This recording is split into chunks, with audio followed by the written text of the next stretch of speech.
Assalamualaikum warahmatullahi wabarakatuh. Hamdan katsiran tayyiban mubarakan fih. Asyhadu an la ilaha illallah wa asyhadu anna Muhammadan abduhu wa rasuluh. Allahumma shalli ala Muhammad wa ala alihi wa sahbihi ajma'in. Faqala Allah ta'ala fil Qur'anil Karim, ولا تكونوا كالتي نقضت غزلها من بعد قوة أنكاثا. Sadaqallahul azim. Bapak-bapak jamaah salat subuh rahimakumullah.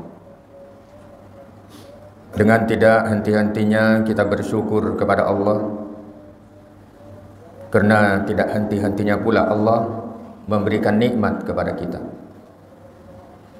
sehingga kita dibangunkan kembali, yang berarti kesempatan yang telah Allah berikan kepada manusia dengan kasih sayangnya,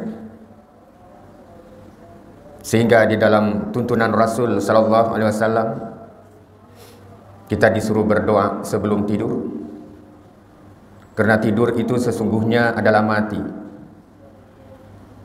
Kada ingat apa-apa, jar orang Banjar. Karena ada orang yang tidur selajur.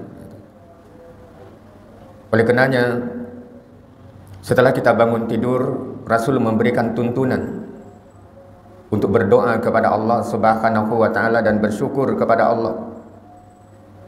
Dan Rasul memberikan tuntunan juga, ketika kita bangun dari tidur, jangan kita langsung menjamah makanan. Karena dalam kesehatan itu, setelah dikaji apa disampaikan oleh Rasul sallallahu alaihi wasallam, karena kata Rasul sallallahu alaihi wasallam, ketika tidur kita tidak ingat ke arah mana tangan ini bergerak. Boleh jadi tangan ini menggaruk ke areal-areal tertentu yang menyebabkan terjangkitnya sesuatu yang kotor, yang mengakibatkan kepada kondisi tubuh manusia, yaitu sakit. Nah, itulah yang disebutkan bagaimana indahnya di dalam Islam, tidak hanya dalam masalah-masalah ritual saja, ibadah saja, akan tapi kesehatan itu juga diperhatikan oleh Rasul sallallahu alaihi wasallam, sehingga Allah Subhanahu wa taala berfirman di dalam Al-Qur'an, ya ayyuhan nasu kulu min thayyibati ma razaqnakum kulu washrabu, gitu. Hendaklah kita makan halalan thayyibah. Adalah kita makan makanan yang halal, tidak hanya sekedar halal, akan tapi thayyib, akan tetapi yang bagus. Tidak hanya sekedar, di dalam Islam itu makanan itu tidak hanya sekedar halal, akan tetapi adalah thayyib. Ada orang yang menderita hipertensi, gitu. Ada seseorang yang menderita hipertensi, ada orang yang menderita diabetes dan lain sebagainya. Maka tidak baik ketika seseorang itu setelah dikaji dalam kesehatan itu makanan yang mengandung garam dan diabetes, maka kita harus mengurangi gula. Artinya apa? Allah memberikan contoh di dalam Al-Quran itu halalan thayyibah. Hendaklah makan itu sesuatu yang halal dan thayyib. Dan yang kedua, kata Allah Subhanahu wa ta'ala, hani'am mari'ah. Hendaklah makanan itu adalah sesuatu yang memberikan manfaat kepada kita, tidak berlebihan dan juga tidak kurang. Karena di dalam tubuh kita ini ada ruang udara, air, dan makanan, yang semuanya itu akan berjalan seimbang dan membuat keseimbangan dalam tubuh kita. Itulah indahnya di dalam ajaran Islam, memberikan contoh kepada diri kita, sehingga kita tidak putus-putusnya kita bersyukur kepada Allah Subhanahu wa ta'ala, sehingga kita dengan bersyukurnya itu ada beberapa hal yang Allah Subhanahu wa ta'ala disuruh kita untuk merenungkan. Disuruh Allah Subhanahu wa ta'ala untuk kita merenung kembali apa yang kita baca di dalam surah Waqiah, salah satu di antaranya.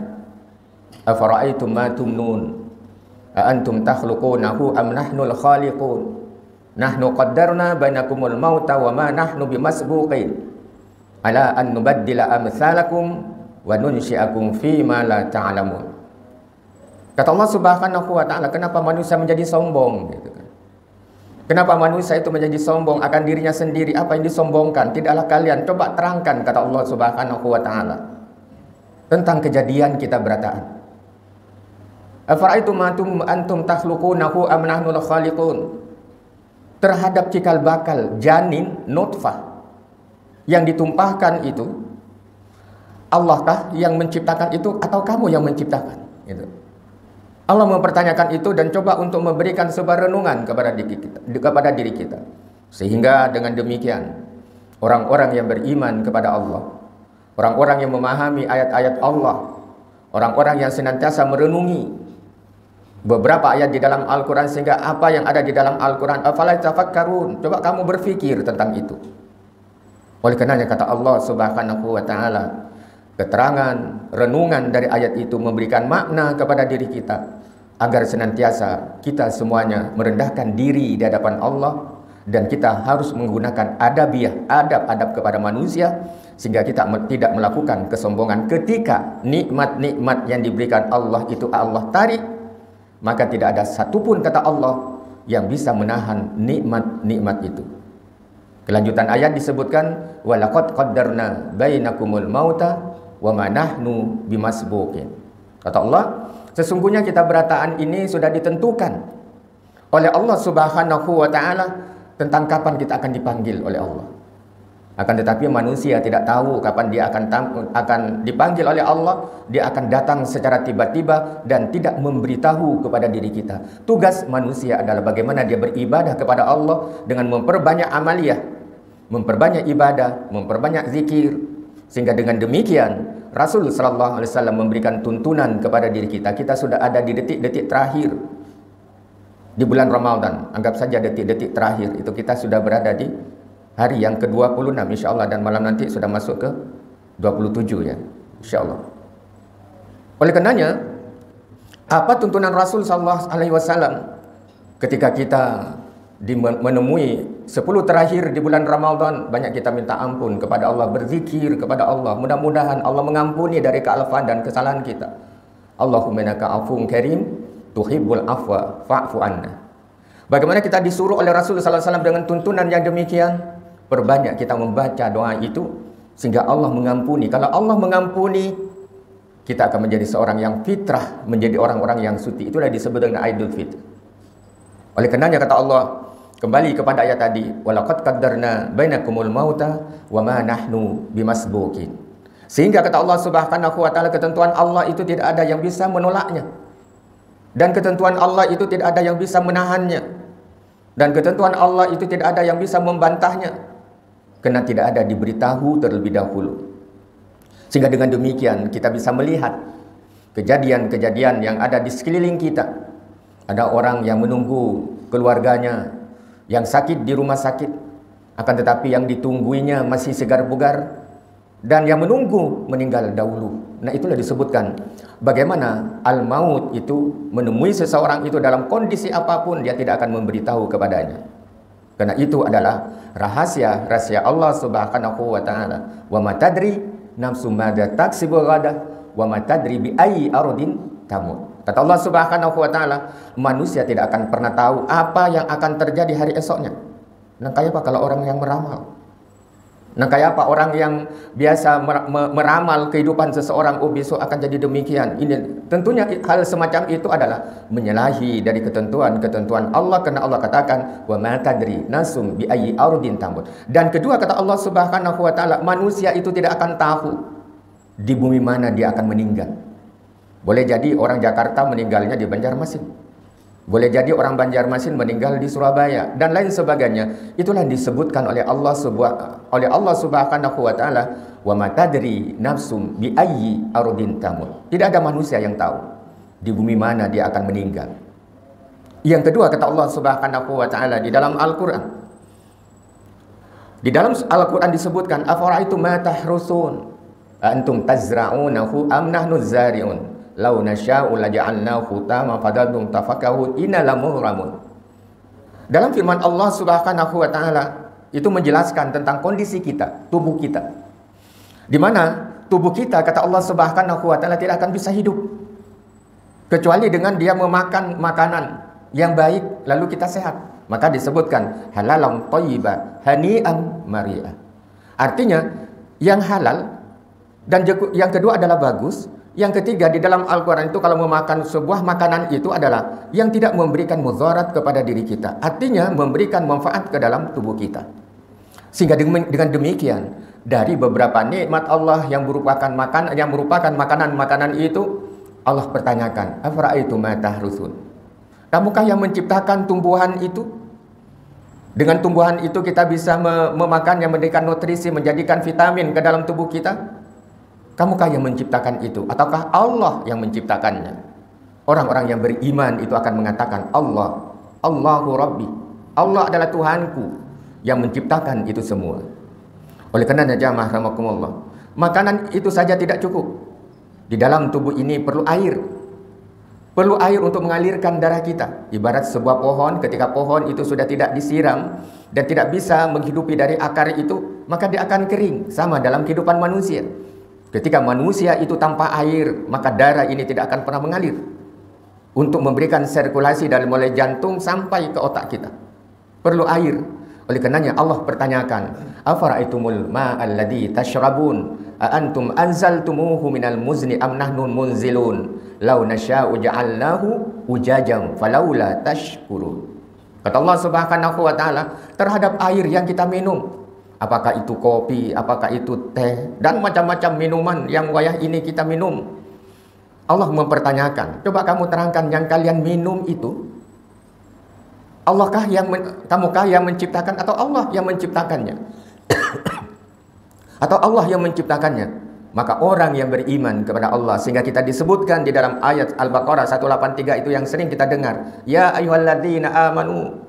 Itu adalah harfun nida, panggilan kesayangan Allah dengan kalimat wahai. Oleh karenanya dengan air itu di tubuh kita akan bisa mengalir darah kita dari pompa dari jantung menuju ke otak kita, terus itu berputar.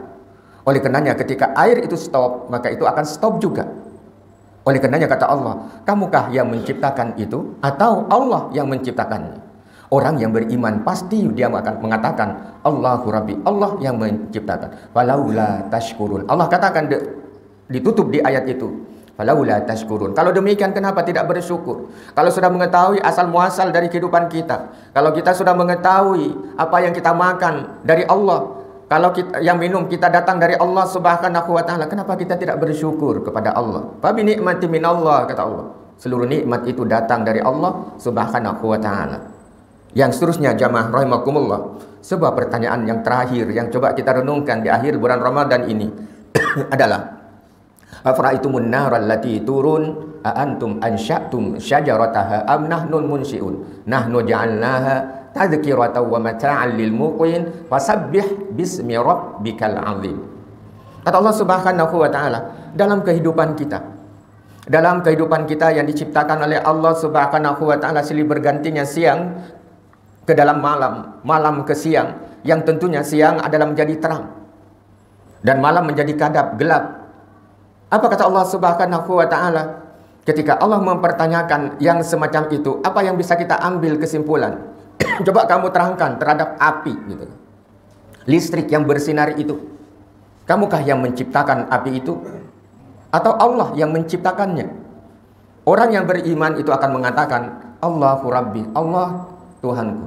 Oleh karenanya jamaah rahimakumullah, 4 pertanyaan itu akan semakin mendalam ketika kita renungi dari diri kita masing-masing dan kita tafakuri dari ciptaan Allah Subhanahu wa taala, sehingga dengan demikian ketika kita mentafakuri 4 pertanyaan yang Allah coba menyuruh kepada diri kita untuk menjawab dan menerangkan, sehingga dengan demikian orang yang beriman kepada Allah fasabbih bismi rabbikal azim, maka dia akan senantiasa bertasbih kepada Allah. Dia akan senantiasa bertasbih kepada Allah yang Maha Agung. Sehingga dengan demikian bertasbih kepada Allah Subhanahu wa taala, bertasbih kepada Allah dengan berzikir, dengan mengucapkan kalimat yang sangat gampang, yang sangat mudah. Akan tetapi sesuatu yang gampang dan yang mudah itu, itulah yang memberatkan timbangan di akhirat nanti, yaitu subhanallah, alhamdulillah, Allahu akbar. Kalimat yang ringan, akan tetapi itu akan memberatkan timbangan. Itulah yang membuat manusia itu tersungkur bersujud kepada Allah Subhanahu wa taala. Sehingga dengan demikian, Ramadan yang sebentar lagi akan meninggalkan diri kita, dan kita semuanya tidak tahu seperti apa yang diterangkan di dalam ayat tadi, wa ma tadri nafsum bi ayyi ardin tamut. Tidak ada yang mengetahui apa yang akan terjadi hari esoknya. Apakah kita dipertemukan dengan bulan Ramadan kembali untuk tahun depan, atau ini adalah Ramadan yang terakhir untuk kita? Sehingga Rasul sallallahu alaihi wasallam, bagaimana kita menciptakan salat yang khusyuk itu, melihat dari ayat yang difirmankan oleh Allah Subhanahu wa taala tadi, apakah Ramadan ini adalah Ramadan yang terakhir untuk kita? Ataukah kita masih diberi kesempatan? Semuanya itu adalah kehendak Allah, dan tidak ada manusia yang bisa mengetahui. Sehingga Rasul sallallahu alaihi wasallam, kalau kalian mau sholat khusyuk itu kayak apa? Bagaimana? Maka kata Rasul sallallahu alaihi wasallam, hendaklah sholat yang kita lakukan itu kita anggap adalah sebuah sholat yang terakhir untuk kita. Sehingga kalau kita menganggap bahwa ini seakan-akan adalah sholat yang terakhir untuk diri kita, sholat subuh ini adalah sholat yang terakhir, maka yang kita ingat adalah Allah. Maka yang kita ingat hanyalah Allah Subhanahu wa ta'ala. Karena begitu sholat itu, ketika kita sholat, setan itu akan selalu menggoda diri kita. Maka pada waktu sholat itu akan ingat segala sesuatu yang kita lakukan. Ini sudah dikuncikah kendaraan tadi? Padahal sudah dikunci, gitu kan. Lalu di dalam kesehatan itu orang yang punya pikiran yang demikian, sudah dikuncikah jendela aku tulak ke rumah, gitu kan. Apakah sudah dikunci jendela dan pintu saya begitu saya berangkat ke rumah? Jadi keraguan-keraguan itu muncul. Maka di dalam psikologi kesehatan itu disebutkan bahwa orang itu mempunyai rasa cemas yang tinggi. Tanda-tandanya apa? Tanda-tandanya adalah ketika sudah kita menutup kunci, menutup pintu kita, sudah kita tutup. Begitu kita keluar dari gang, keingatan, oh kado, aku belum mengunci pintu. Lalu dia berpulik lagi ke rumahnya. Sekalinya sudah dikunci. Nah, itulah disebutkan dalam ilmu psikologi kesehatan itu adalah orang itu mempunyai sesuatu di dalam pikirannya, rasa cemas yang tinggi.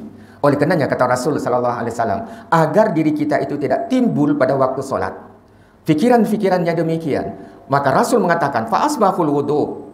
Bagaimana kita membaguskan wudhu kita? Membaguskan wudhu kita ini adalah sesuatu yang menurut kita sepele dan sesuatu yang kita lakukan setiap hari. Akan tetapi fa'asbahul wudu itu adalah merupakan sahnya solat seseorang. Oleh karenanya Rasul bagaimana memberikan contoh kepada diri kita, adalah kita membasuh wajah kita. Mana wajah? Tentunya wajah itu adalah batas di mana ditumbuhi rambut kita. Maka itu harus dibasuh dan merata. Apa yang wajah yang kita basuh itu? Yang kedua, bagaimana kita mengusap kepala dan seterusnya. Dan yang ketiga, bagaimana kita membasuh tangan kita sehingga ilal marafiqat, sampai kepada siku kita. Lain kalau tayamum, gitu kan. Hendaklah kita membasuh sampai siku kita, ilal marafiqat, sampai kepada siku kita. Begitu juga pada saat kita mencuci kaki kita, maka kita harus memasukkan sela-sela tangan kita ke jari jemari kaki kita, sehingga dengan demikian kotoran itu akan menjadi bersih. Karena sifat kulit dalam ilmu kesehatan itu ada beberapa hal. Satu adalah ada kulit yang kering, akan tetapi ada juga kulit manusia itu yang basah. Ketika dia pakai sepatu, pakai kaos kaki, setumat aja dia akan basah. Kenapa? Keringat. Oleh karenanya keringat itu akan memberikan debu itu masuk ke sela-sela jari. Makanya Rasul memberikan tuntunan agar diri kita membasuh dengan baik kaki kita dan tangan kita, sehingga wudhu kita menjadi sempurna. Maka begitu kita sholat, ingat bahwa sholat itu seakan-akan adalah sholat yang terakhir kepada diri kita, sholat terakhir yang kita laksanakan. Sama ketika kita mau berpisah dengan orang-orang yang kita sayangi, dengan anak kita. Maka ketika kita menyadari bahwa anak itu akan pergi dan hari ini kita ketemu, apa yang kita lakukan? Pasti kita memeluk anak-anak kita.